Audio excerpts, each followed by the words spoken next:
Hello and welcome to this video. This video is going to be called Did Freddie Gruber Ruin Neil Peart?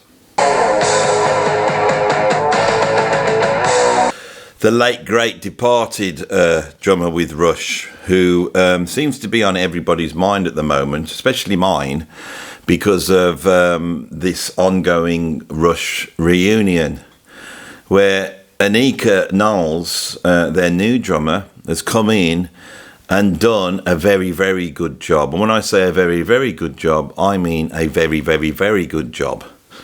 Yeah, probably three verys. And this has been received in a way that's been quite uplifting, because the Rush audience seem to really have welcomed her in. But there have been rumblings that she might just be better than Neil Peart, which is it's an achievement, because Neil, obviously, in the minds of most Rush fans, is the greatest drummer that has ever lived. And I have, done many a video pushing that button in those people who believe Neil Peart to be the greatest drummer that's ever lived. And I've been able to push that button and get views because of it. I'll be quite honest about that. Now, last week I did a video called Is Anika better than Neil? And not only did it get a lot of views, but it also got a lot of people messaging me and congratulating me on the video. I think because I embedded into it a sort of history of drumming itself. So even if you didn't agree with me, at least you could listen to my take on the history of drumming. Well, one thing I really do know about is drum technique. I started teaching drums in 1990. I've had thousands and thousands of students, including students that have gone on to play in major bands. My journey to understanding drum technique has not been a straight down the line one, not like Anika, as mine was a lot more like Neil's. So I think the fact that was my journey, which I'm going to talk about on this video. The fact that I had to take over the drum chair in the progressive rock band IQ. Now, IQ are a lot less well known than Rush, but it was a very similar gig for me in terms of the fact that the stuff was a lot of odd time signatures, very tricky stuff to play. And the drummer before had put his mark on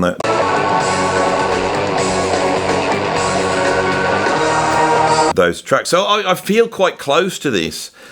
So I was a bit concerned about returning to this subject yet again, but on this video, and it is going to be a long one, I'm afraid, so I don't know how long you'll be able to stick it for, but if you are a drummer and you do stick around, I'm hoping to get across the sort of fundamentals of hand technique as well, which I am going to be exploring, but in conjunction with this idea of whether Freddie Gruber ruined Neil Peart.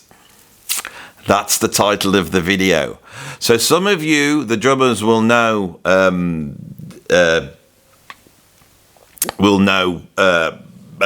the fact that Neil Peart quite famously had lessons off the jazz drum teacher Freddie Gruber.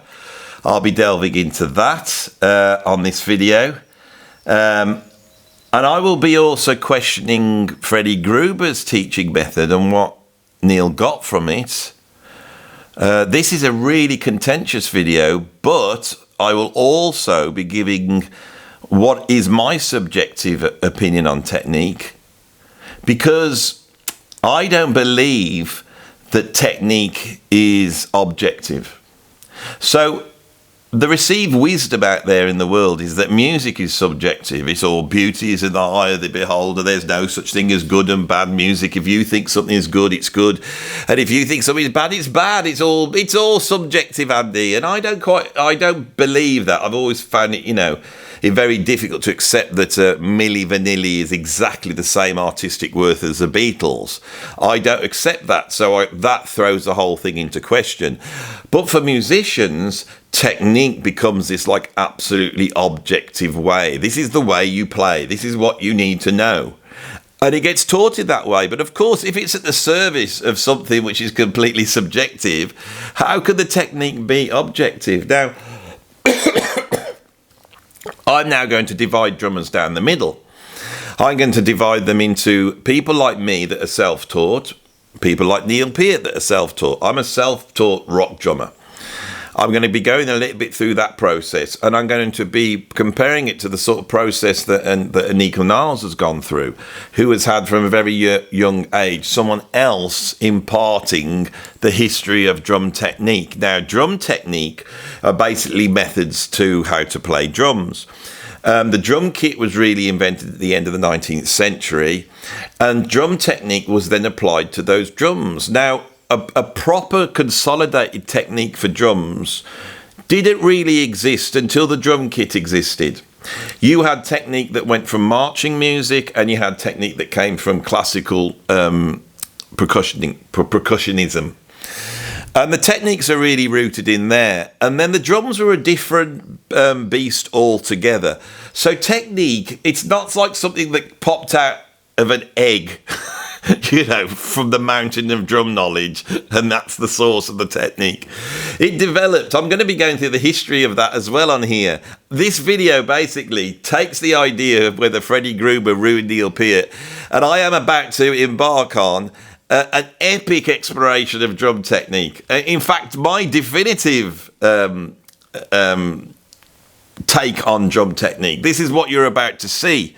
My life's work, in fact, embodied in this video, and probably another video, because I don't think I'm going to be able to get it into an hour, and I don't want this to be an hour long. Now, what inspired this, there was a drummer out there.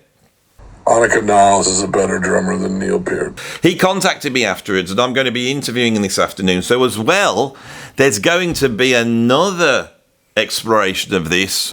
And I'm hoping some of the stuff I've said here, which I'm filming before that interview, chimes. So people watch these videos and go, oh, yeah, this is the way the drummers see it. Because there's the way the drummers see it, there's the way the Rush fans see it, and then there's the way the established media see it. And it's all different.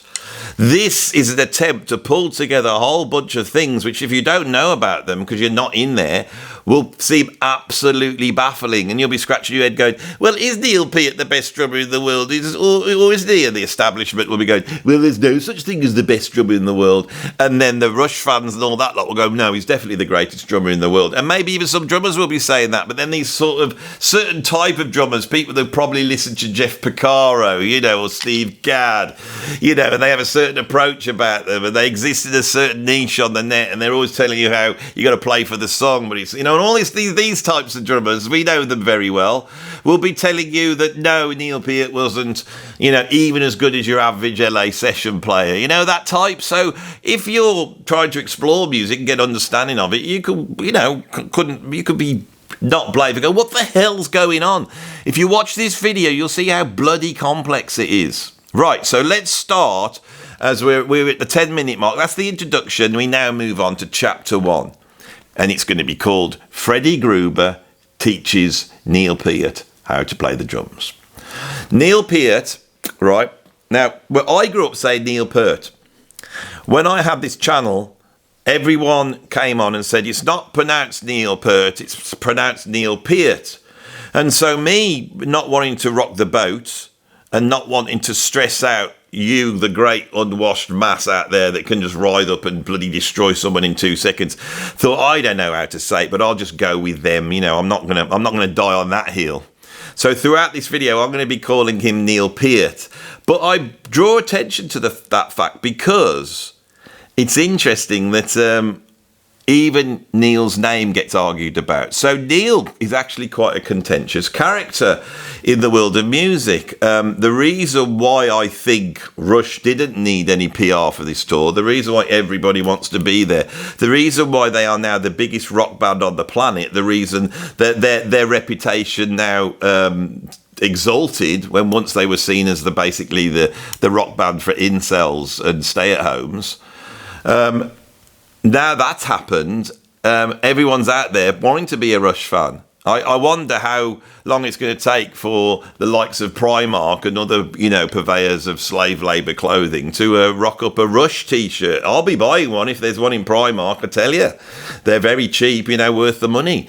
So Neil's contentious. I've known this all along. So who the hell is he? Well, he's a guy that from Canada who loves rock music, and he's born at a certain time that you can see him as like the second generation.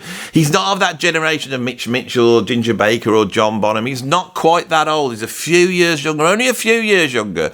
So by the time he's reaching 18 or 19, it's 1970, and you have heavy rock. Black Sabbath's brought their album out. Led Zeppelin's brought their album out. You're starting to buy up albums by Yes and Genesis, and rock is going through this renaissance, and drummers are emerging. Neil Peart comes in as that second generation who are now listening to the likes of Clive Bunker or Barrymore Barlow or Bill Bruford, or Mitch Mitchell. They've grown up listening to these drummers, and they start to build upon it.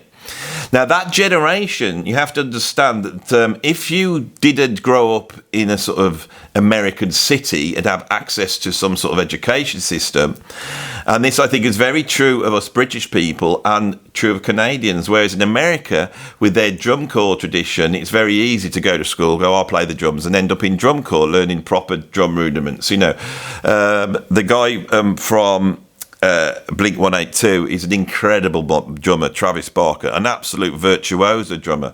I would say he's got much greater hand technique, or much greater technique than Neil Peart ever had, because he started off in drum corps. Us in the UK, and I think in Canada, never had that tradition. So if you're growing up in the time of Neil Peart, you're basically listening to the Beatles and the Rolling Stones, and you don't read music. You have basically maybe seen a drummer on TV for a couple of minutes. And of course, with Ringo Starr coming out and, appearing on the Ed Sullivan Show in 1964 and playing match grip, he played match grip. I was taught originally by my dad, and I play match grip too. Now, my dad had lessons he didn't have any lessons, but he had a book by Val Parnell, a British drummer who was a jazz guy, but he was interesting in that he was playing match grip. Now, match grip, for those of you who don't know, and you can watch this and not know anything about drum technique, and I'm hoping I will make it interesting for you. Matched grip is the grip where it matches. So this hand's playing like this, and this hand's, they look the same. You see, they look the same, right? They look the same. You could be playing like that, but they look the same. They're matched, right? Whereas you've got a thing called traditional grip, which you may have seen, which is like this, where you're playing with in this position here, and this grip is different, Now, I do not play match grip at all, but I have studied it because I've had to teach it over the years a little bit. How can you teach something you don't know? That's going to be an undercurrent of this. Right, so a lot of rock drummers emerging in the 70s changed. They went away from the sort of jazz drummer traditional grip, and they started to play match grip. Neil Peart was of that school.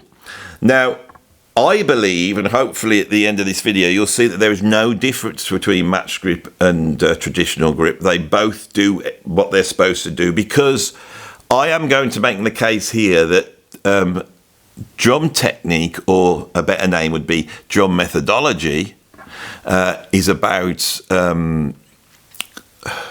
forgot what I was going to say now. And I got that profound build-up. And he was just about to say what it is then, I think it's based upon principles. If you understand the principle you're trying to achieve, then you can go back to achieving it anyway. And these principles, you could probably try and achieve them by sticking the drumstick in your mouth if you want, because these principles are principles. I'm going to be covering these on these series of videos now. But suffice to say, we haven't got there. At the moment, we're still talking about Neil Peart as a drummer. So Neil Peart is coming in, he's listening to records, and he's trying to copy, as I did. I came up exactly the same way. You're putting a Yes album on, and you're playing, you're thinking, what the hell's Bill Bruford doing? You're copying it. And you don't know about bloody rudiments. You don't know about any of this. Right? Sometimes you just naturally pick things up. Sometimes you'll see something on the TV, and subconsciously you'll pick up something that's going on, which then your sort of motor centres then copy into your hands. It's a very weird process. Now, what match grip enables you to do is it enables you to move around the kit in identical patterns. If we're playing like this and we move around the kit, if I go to there or that's a completely different movement to this, which is sort of an identical movement as you move over, you see. And so as drum kits start to expand, there's an argument. I don't think it's the case, because I've seen drummers play bloody match grip and get all around a big kit, but there is an argument. You could think, the perception could be for a young Neil Peart that if you're going to have a big drum kit, you know, like Ginger Baker with the 2 bass drums and toms all going around, and you want to do those panoramic fills, you want to be playing like that. And so there is a certain approach to drumming. Neil is an example of a breed of drummers, I class myself in this, who were self-taught. We found our own way.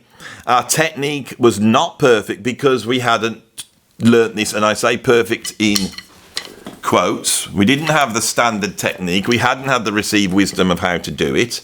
We went our own way, and in that, our hand technique was sort of unique to us. Now, when I say unique, you could sort of see it on a drummer. I have studied this so much that a lot of what I learn now is by looking. A lot of what I'm about to relate to you is completely subjective, because it's just my experience as being a drummer and what I can see happening. So when I watch Neil Peart playing in the 70s, 80s, this guy is holding the sticks tight, right? He's really forcing his hands around the kit.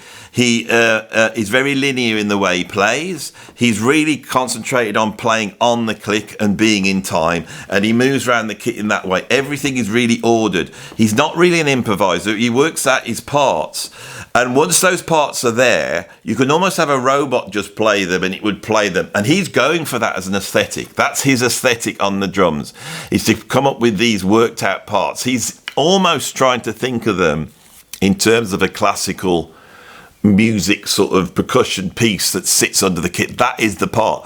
When he goes out to play the gig, he plays the part that's written. There is no deviation. That's a certain mindset that Neil Peart's got. In doing that, he sets a standard. All of this, the newness of Neil is the fact that Neil's Neil. You're not listening to what you've heard before. So that feel that he's got, which some trained drummers don't like, they think he's stiff and too much on the beat. Right now, if I put on Moving Pictures, for me, that drumming's got some of the greatest feel of any drumming that's ever been made. Those drum parts are unbelievable. The drum sound and the way Neil's playing and the way he's playing, it's absolutely sublime. He does something on that album for me, and before that, he's doing it from, you know, Fly By Night. But for me, there's a way of playing drums which is Neil Peart. And if I was at a studio doing a prog session and I wanted to play a lot cooler and tighten up what I was doing, not be so ebullient and deliver that aesthetic, I would imagine myself as Neil Peart. That's how I do the drums. I imagine myself to be Neil Peart, and then, you know, it'd be, and I'm gripping the sticks quite tight. I'm really playing like lots of singles, you know, all around the kit like that. And the complexity comes with the coordination. I tried to make this point on the other video. That's what Neil Peart gives to drums, right? He goes through life like that. He does that in a rock band. He changes the face of drumming, right? He changes rock drumming. It goes from this great big meaty Ian Pace sort of John Bonham sound, so now it's very precise. And he plays in the way that when Stuart Copeland comes along, he actually adapts his sound to Stuart Copeland's sound. Another guy that's bloody self-taught, you can tell, and a genius because he's self-taught. And that becomes this new sort of sound. There's a way of playing drums, which for me is Neil Peart, Stuart Copeland. And if you listen to a lot of modern prog drummers, they are exploring that aesthetic. And it is an aesthetic. It's not about right or wrong here. It is just, that's a way of playing. There's other great ways of playing. Now, let's have a little bit of a chat about drum technique and how that evolved. Right, so I am going to take you through the history of drum technique. I'm going to do a few demonstrations here, but I'm going to follow this up with a video which will be, it will be the basic sort of technical explanation, and it'll be almost like an appendix to this video. It'll come out tomorrow. And I am then going to go back through that history and really explain my take on it. And hopefully, because you'll just be getting my take, but you'll understand my viewpoint about technique and how it works. Because my belief is you own the technique. It's yours, right? You have an aesthetic idea in your head and you want to emulate it. If you want to play like Neil Peart and how he sounds like moving pictures, you can't utilise perfect technique, right? Perfect technique. You have to play a little bit like Neil. Now, that's the challenge that Annika's had, because Annika is a different type of drummer. She became interested in drums at a very young age, and with the support of her parents, she toddled half and had music lessons. She was taught to read, she was hold the sticks correctly, go through like the rudiments, go through the different drum techniques, which I'm about to go through in a minute. And, you know, she had this very schooled way of playing. Now, she's still a kid. She's still finding her own way of making her own assumptions. But as she said on the Rick Beato video interview, when she realised she didn't have the strength, the brute strength of a man playing the drums, she realised her technique had to be perfect. When I was, say, 25, I was one of the fastest drummers on the kit around, you know, and I ended up doing drum clinics because of this. I was playing such technical stuff and such fast stuff around the kit, but a lot of that was brute force.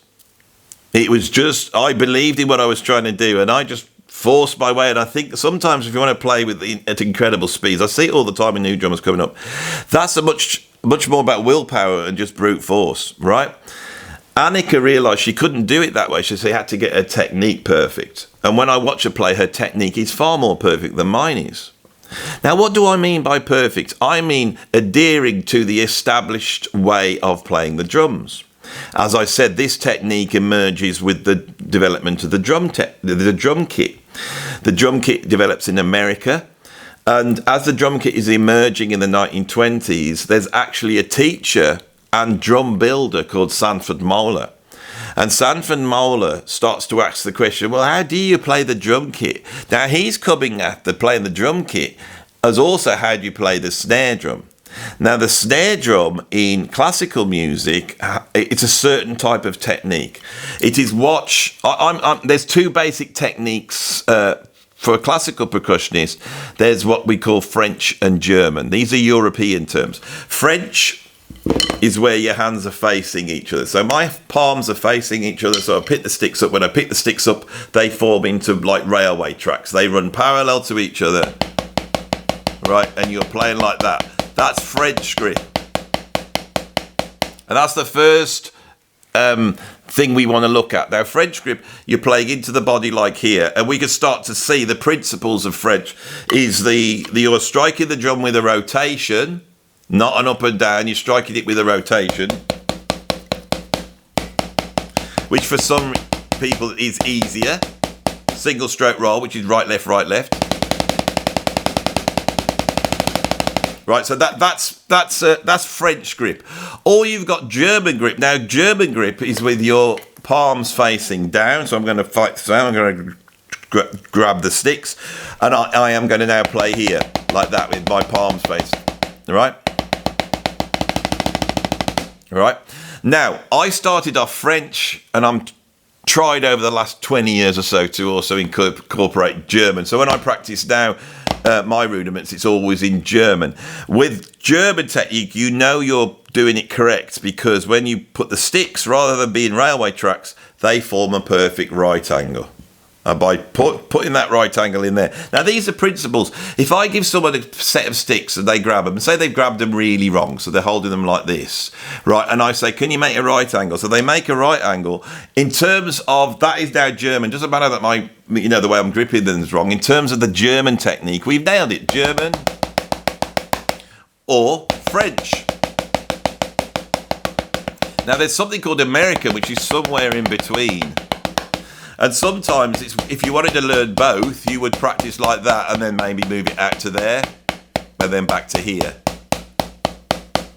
Right, so this now we start to go, yeah, this is weird stuff, because rather than be like me at the age of 13 and just putting on basically Rush albums and the Police albums and trying to learn what was going on, Now we're sat at a pad doing something really different. Now, I don't think Neil probably did this, but, I never did. I didn't own a practice pad till I was in my 30s, right? So you can see, in terms of these two techniques, French or German. Now, which one's the best? They're not. They're just the two techniques of holding it.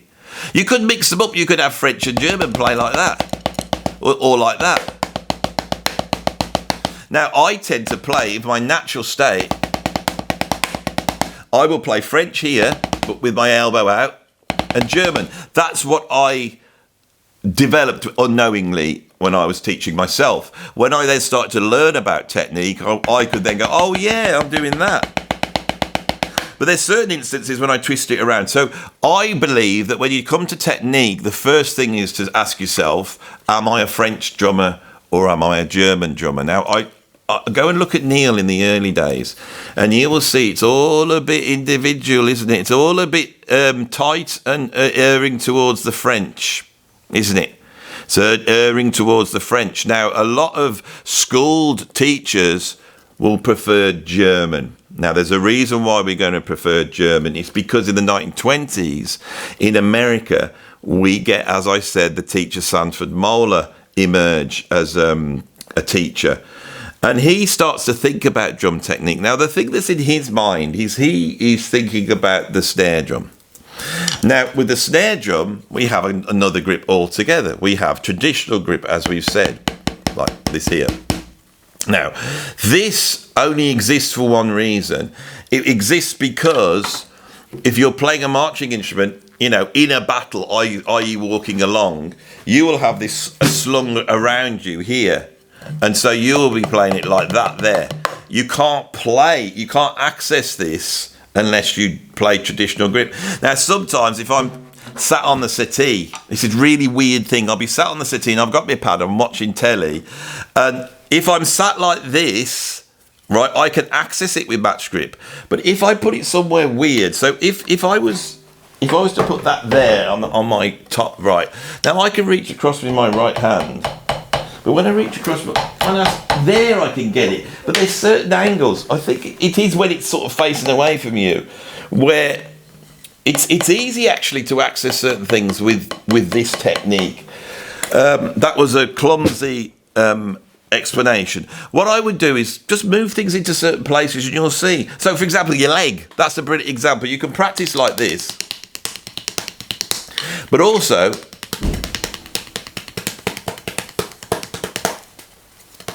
it is there when you move over to that side, right? So that is all the only reason we have traditional grip.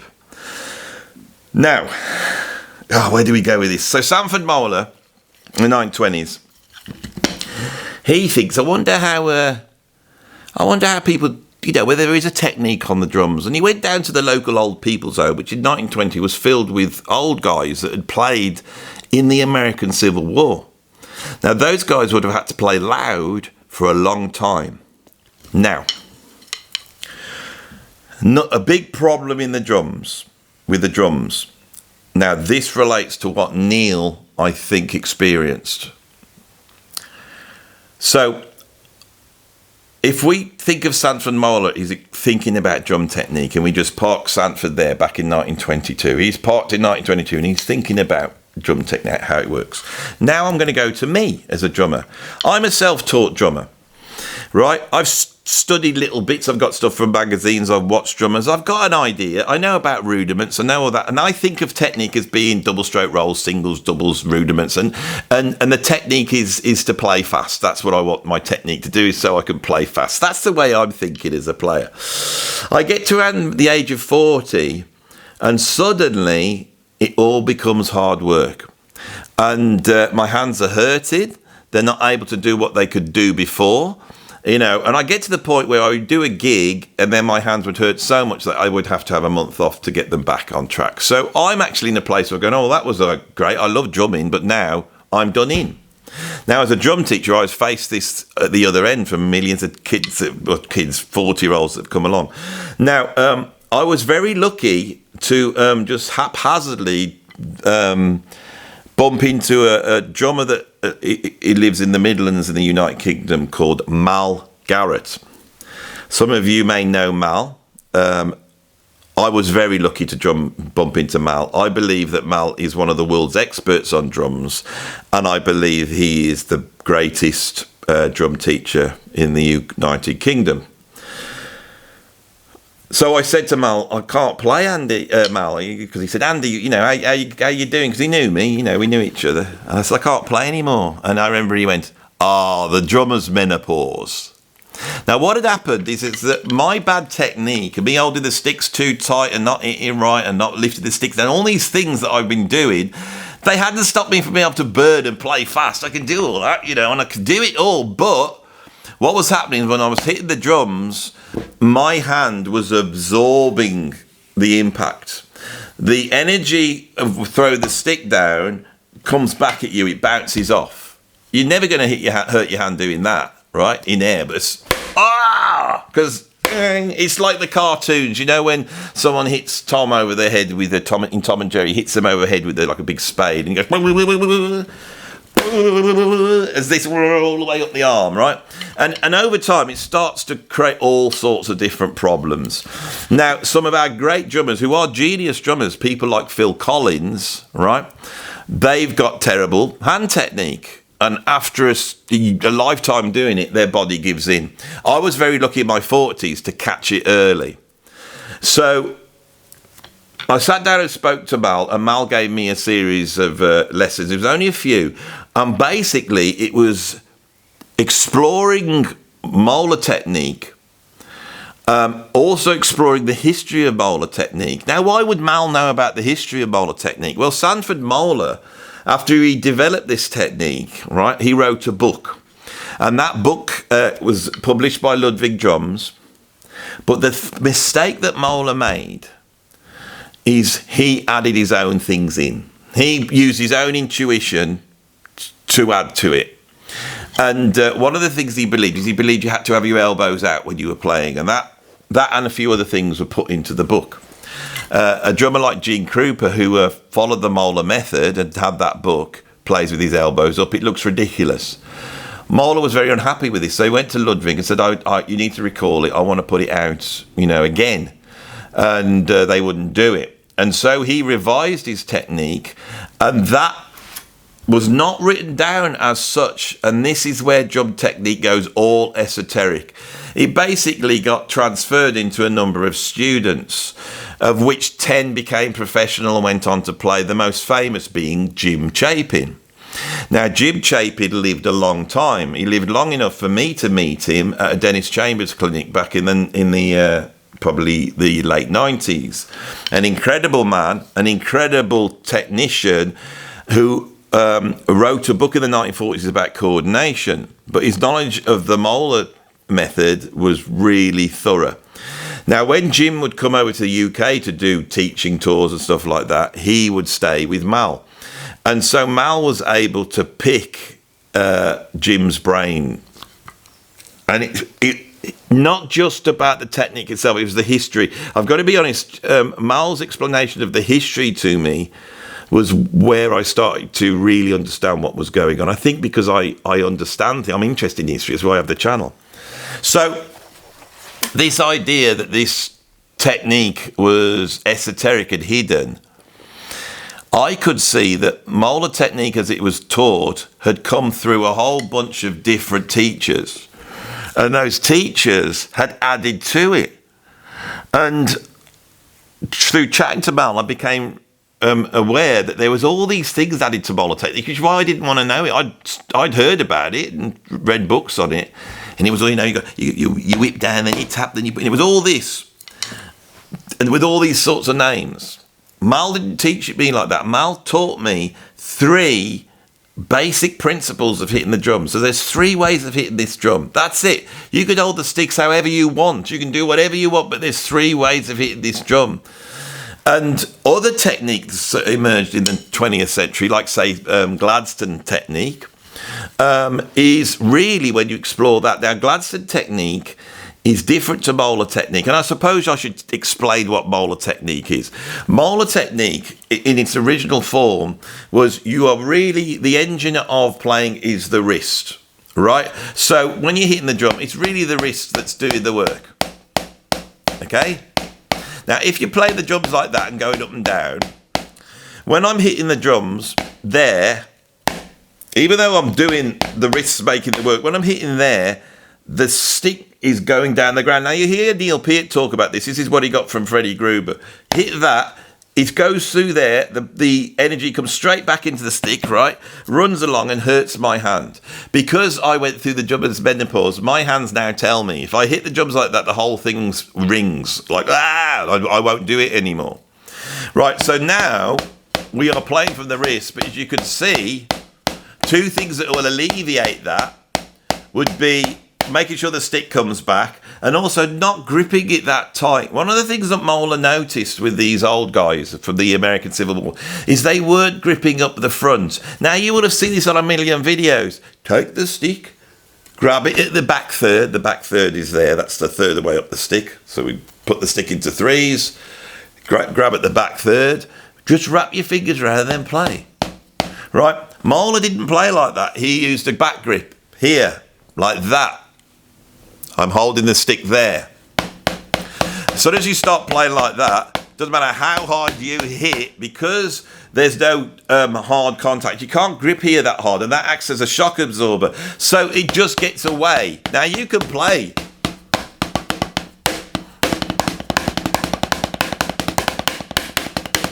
You can play the drums quite adequately holding it like that. So all these teachers say you got to hold it up here.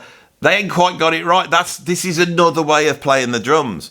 So with Moeller technique, remember you're here, this one would be here like this, playing from a back grip there. It was almost like this actually, but you got the back grip there, and then here we're gripping with a back grip, but it's from the thumb.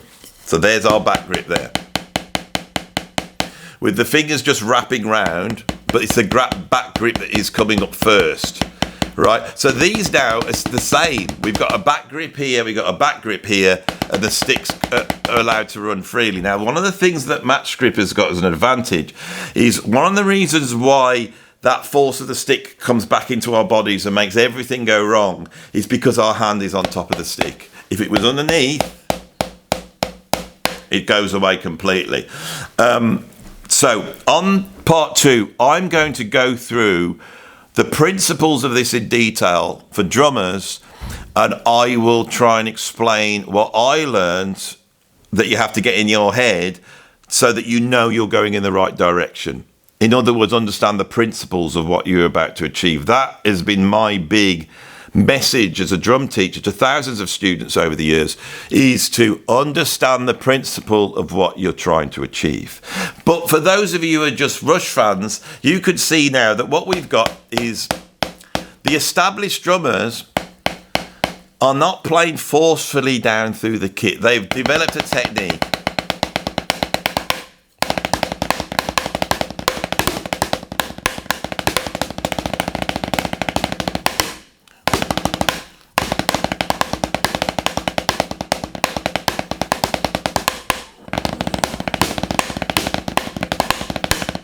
So what I'm doing there is I'm now showing you me playing at a reasonable speed with these techniques. And because you're watching, believe me, I'm focusing.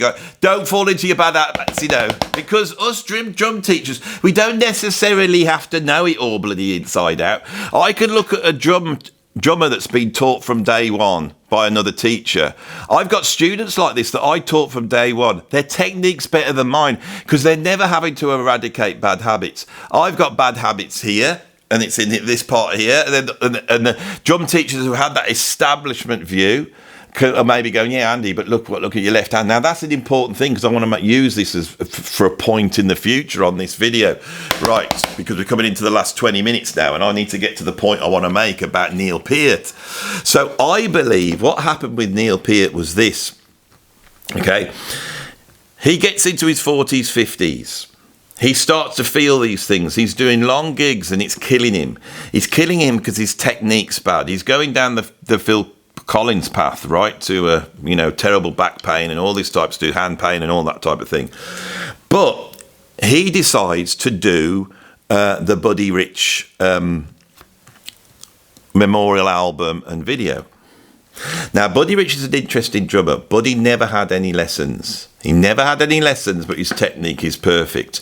A lot of the ideas that we've taken as being a technical way of playing come from Buddy Rich, but Buddy Rich couldn't read music. He just happened to play in an amazing way. Now, a lot of kids who are talented, I've noticed that they seem to be able to just naturally go to correct technique in some respect. Buddy had this in bucket loads. So Buddy's one of these drummers that when everyone says he's the greatest drummer in the world, I've got to be honest, it's like however deep you get into it, unlike Neil Peart, where you realise when he's not actually, Buddy is. He withstands the test. Now, he had a book came out, and that was my first tuition book that I bought as a kid, which was his hand technique book. That wasn't written by him. That was written by, I can't remember who wrote it, but they basically just wrote it on behalf of Buddy Rich. They didn't write it. He didn't write it. So my point is that the history of drumming, this perfect technique that's taught, is actually, there's people added to it. Gladstone brought out Gladstone technique. Now, Gladstone technique is much more of a finger technique. So rather than the wrist do the driving, the fingers are now doing the driving. Now, this enables you to get more speed, right? And you can do that French. Now, French, as I said, Fred is a really good technique for accessing fingers, right? It's harder when you're in German. I'm a very big fingers player, so I unknowingly, as I developed finger control, Gladstone technique, I didn't realise I was moving from French to German. Over the last few years, my personal practice routine was to really develop, and you can see it's not fully developed yet, but I've been trying to develop finger control in my left hand because I naturally want to do it there. Here, I've always been able to do it both ways. So the principle of your fingers. Now, we can put them together. I'll be going through this on part 2. There we go. If you look at jazz swing now and the way I'm playing that, that is a combination of molar technique where I've got this wrist action and, as you can see, a very important aspect of molar technique, which is this whipping action. But also I'm utilising the fingers.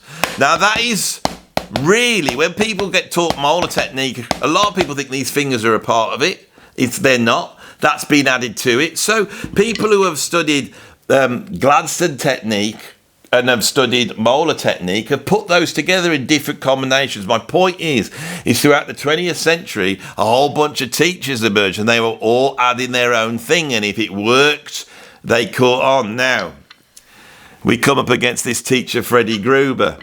So when they are filming the Buddy Rich things and, videos, and Neil's there, and he's got the likes of Simon Phillips and Steve Gadd's there and Dennis Chambers and a whole bunch of drummers, even drummers like Matt Sorum from Guns N' Roses or Will Calhoun for Living Colour, rock drummers, but guys who knew this better than him. And he sees the difference. I've spoken to drummers that were there, right? Neil realised he wasn't in the same bracket as these drummers. As a humble man, he didn't go, well, I'm bloody Neil Peart from Rush, so you could all get lost, which some drummers would do. He just went up to, I think, Peter Erskine and said, what should I do? And they said, go and check out Freddie Gruber. Now, Freddie Gruber is the great legendary drum teacher from the latter part of the 20th century, okay? He takes lessons with him. This is a massive thing for Freddie Gruber. Now he can put not only like Vinnie Colaiuta and Peter Erskine and all these drummers, that he taught, right, on his CV. He now can put Neil Peart. That's basically saying, I have taught the greatest drummer that's ever lived. I mean, Freddie Gruber becomes a household name within drums because he taught Neil Peart. Most of you know the name Freddie Gruber who are watching this video. It's because of Neil Peart. So this is a massive thing. All right. So, who the hell's Freddie Gruber? We don't really know, do we? Born 1927, emerges in the late 40s, did he? Who did he play with? He played with Bud Powell, didn't he? Or was it Rudy Valley? Who did he play with? The thing with him is he came out in the late, the 40s. He's playing with everybody. He's hanging out with Charlie Parker. He knows all these people, right? But he doesn't do any recordings, does the older Freddie Gruber? And then he gets involved with Philly Joe Jones. Now, Philly Joe Jones is an absolute virtuoso drummer that played in Miles Davis' band, but really had a bad heroin habit. He also lived off, women. I think they're called Pimps. And I think Freddie, at a very young age, like early 20s, falls into this lifestyle, scamming, and really is on the arse end of the jazz scene in the late 40s, early 50s, in that underworld. And I can't help feeling that he learnt to scam there a little bit. And I'll tell you why. And this is a really contentious thing. And who am I to question a guy that's taught Vinnie Colaiuta and Peter Erskine and all this, and he's held in such high regard? And I go online. I was watching a video interview this morning with Bruce Becker. He was taught for about 8 years by Freddie Gruber. And he got something out of it. Right? I'm not saying that drummers didn't get something out of Freddie Gruber. Right, but I think what they got was his version of molar technique, and it was a sort of esoteric philosophical version where he turned the principles that molar technique had established and turned them into sort of, well, it's like dancing, or I want you to imagine you're creating circles, and I think Neil, being a sort of philosophical type, he enjoyed having as an aesthetic principle the idea of circular movement, ease, and not playing down through the drum. He embodied that philosophically, and then he learnt traditional grip. Now, why did Freddie teach him traditional grip? Because Freddie said it doesn't really matter. He was all philosophical to Neil. It doesn't matter. You can do whatever you want. It's all, we're all just one. Just imagine a piece of seaweed flapping in the sea. It's like that type of thing. But he did, didn't he? Now, me as a drum teacher, if I was teaching Neil Peart and he says, I want to do something in my drumming, right? I want to get better.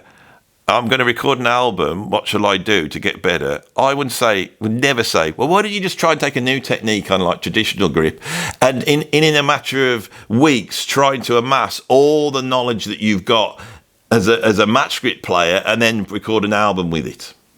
Now, what do I mean by this? Right? What is experience on the drums? Right? There's a thing that we can describe, which is experience on the drums. Okay? When you are sat as a professional drummer making albums for a record label, that is something that anyone who could achieve that has to go through a certain process. And what it is, you are playing.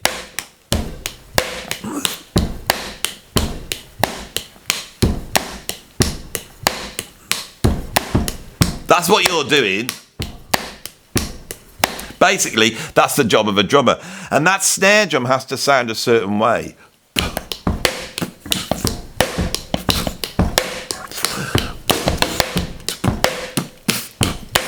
Now, I can hold it as tight as I want, but that feel that you learn by being in a studio, hearing you play back, going, oh my God, that sound's a bit rough, and making that sound good, you're basically earning your money. I'm going to hold as tight as possible. Bury it, Andy.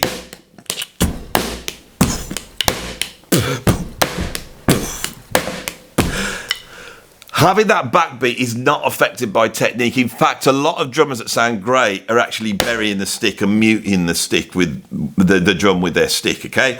Neil Peart had this in buckets. He had a lifetime of learning how to play drums. Now, he was stiff as a board. He played straight on the beat. All those things were correct, but that was the Neil Peart magic. We hear it on Moving Pictures. Then he learns match grip. And when I returned to being a Rush fan, which is when they did... Live in Rio, I thought, I need a dose of Rush. And I went out and bought that DVD. And I remember watching it thinking, there's something not right. There's something not right with Neil. I got R50 again. There's something not right with Neil. He's whatever, that stiffness that he had has got worse. Right, so we have a long time, and I went to see them live in 2008. I saw them in Montreal. Right up close on the front, and I saw Neil play, and he was playing all the parts amazing. It did sound great, but to watch him, his actual playing seemed to have got stiffer rather than less stiff. Now, I just got feeling, and I'm putting it out there, I felt that he's had lessons with Freddie Gruber. It seems to have made him worse rather than better. There was definitely no sort of massive change, and he's now playing with loads of feel and backbeat and in the pocket. That definitely didn't happen. But for me, he got worse. That could be he was just getting older and battling those things that you have with the drummer's menopause. And he did seem to be struggling, you know, as he said, you know, it was hurting him playing the drums. You know, I was watching some footage of Van Halen last night, 1981, watching Alex Van Halen. What an incredible drummer. But again, a rock drummer, really playing off vicious energy, youthful energy. You know, not like a jazz guy, just sat there, you know, everything, you know, which is the Freddie Gruber thing. Now, I'm going to put it out there as we get to the last 10 minutes. Who was Freddie Gruber? Because there aren't any recordings of him. Right? Google him. Put Freddie Gruber playing drums. You won't find anything on the net of him playing the drums. Okay? There is a video of him with some ice cream scoops playing. It's pretty old school jazz drumming. It's not particularly great. Now, he doesn't have to be great to be a great teacher, and I'm not maligning him as a teacher. So what the hell was going on if he wasn't that great on the drums? Now, I watched him do it, showing his techniques, and when he actually picks the stick up and plays, what I'm seeing, to me, and who am I to say? Nobody, but it don't seem right to me. He doesn't seem to have the sort of technique that will allow him to play like just regular quarter notes, eighth notes, triplets. He doesn't have that. Now, as I play that, and I know I'm on camera, I can hear the inaccuracies, but with him, everything tails off, and his left hand seems a lot better to me, but what he's talking about, the way he's demonstrating it, doesn't seem to be someone who has attained the ability to play lightly and and all that molar stuff. Now, on part 2 of this, we're in the last few minutes of this, I'm going to be taking this idea of what Freddie Gruber taught Neil Peart, what we could glean from the videos and the interviews and all that stuff that went on, and I'm going to be trying to take that back to molar technique. I believe that molar technique teaches you the 3 basic principles of drumming. Once you've got that, then you can apply that in every single way. It's not going to be done here, and some of you might go, I don't want to watch that. Now, that video is going to come out tomorrow if you're watching this on the day it's out. If not, you'll be able to, find it. It'll be called part 2 of whatever this is. I'll have the right title. It'll be bloody obvious. So I put a link in here, like I never do that. So there's a link here now, right? Is it up here, is it? Or is it over here? I'm a mirror image at the moment, so it'll be there when so there's a link here. There it is. Click on that. There's part 2 of this exploration. But I'm not saying that Gruber was a fraud. I'm saying that what Gruber did was, as he comes out of his heroin addiction, he's got a whole bunch of contacts, and he sets himself up as almost like a drum guru. And his lessons are like chatting with people. He seems very ebullient. He seems to have a lot of charisma, a lot of front, and he would talk these principles. And if you go away and apply those principles, they're good principles. And I think he'd pick these up from being around drummers like Philly Joe Jones, who really did understand those principles. But I think what he offered practically to Neil Peart as a drummer of a certain age, playing in one of the biggest bands in the world, facing the things he did, Neil would have been best served doing something else. I think, to me as a teacher, this is all my subjective opinion, I'm just putting it out there, to say to someone, learn, even if it was Neil's decision to play trad grip, he should have been saying no. No, don't. You're not going to get anywhere. It's going to be a lifetime. You can't, you start work now, in 5 years, you might have something you can work with. Right? Part of Neil's robotic approach meant that as long as he got the grip right, then oh, they want you to meet me. Yeah, of course he can play like that. But it's just more of the same. And probably what happened, his left hand that was really slamming down, that was probably hurting, was alleviated by putting his hand underneath the drum. I would have got him to play back grip. And if you go to the next video, you'll see my approach. But again, it's my approach. Drum technique is not a perfect thing. Sometimes it doesn't work for people, sometimes it does. The teacher, a good teacher, is someone who actually is able to reach into where that drummer's at and give them what they need at that point in time, and create a dramatic change in their playing, usually by boiling down to some fundamental weakness that they can't see and showing them the weakness. Once somebody could see that, you could usually fix it themselves. The two approaches of being self-taught or being schooled properly, actually the reality with technique, it's a mixture of those two. We're all individual, we've all got to find our own way. There is no, when it comes to technique, there is no good or bad. What is good is what you do with it. What Neil did with his technical approach to drums, which was Neil's approach, is greater than the vast majority of drummers out there could ever have achieved. He's one of the greatest drummers in the history of drums. And I'm hoping I could show that here. And maybe him going to Gruber was actually a lesson for us all in humility. So there's a lot going on here, but this is basically end of part one. So I've tried to say that I think, yeah, Gruber didn't do that well, and I think why? Because it was a little bit of smoke and mirrors, shall we say. So if you now thinking, well, what do you mean smoke and mirrors? You want a specific explanation of why I think it was smoke and mirrors? Go to part 2 of this video. Thank you for watching. I'll see you hopefully on the next one. Andy Edwards.